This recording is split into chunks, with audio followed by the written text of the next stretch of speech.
একজন প্রতারণা করে আমাকে জাল নোট দিয়েছে। আমি কি না জানিয়ে তা দিয়ে কারো সাথে লেনদেন করতে পারবো?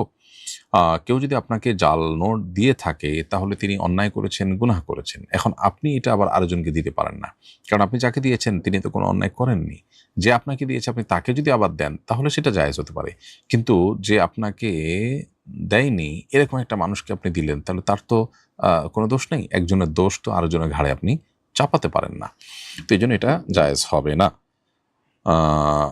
একজন ইমানদার কখনো কাউকে প্রতারিত করেন না। এখন প্রশ্ন হলো যে আমি তো ক্ষতিগ্রস্ত হয়েছি, তাহলে আমি আরেকজনকে না দিলে আমার কি হবে? উত্তর হলো যে সব ক্ষতি পুষিয়ে নেওয়ার জায়গা দুনিয়া না। ইমানদার হিসেবে আমাদের আখিরাত অনন্ত অসীম কালের আসল জীবন আসছে।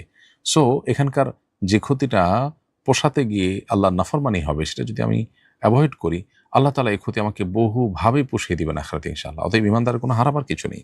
আমি যখন গুনাহ থেকে বাঁচবো আল্লাহ তাআলার ভয়ে, এটার মূল্য আমি আল্লাহর কাছে পাবো ইনশাআল্লাহ আখিরাতে।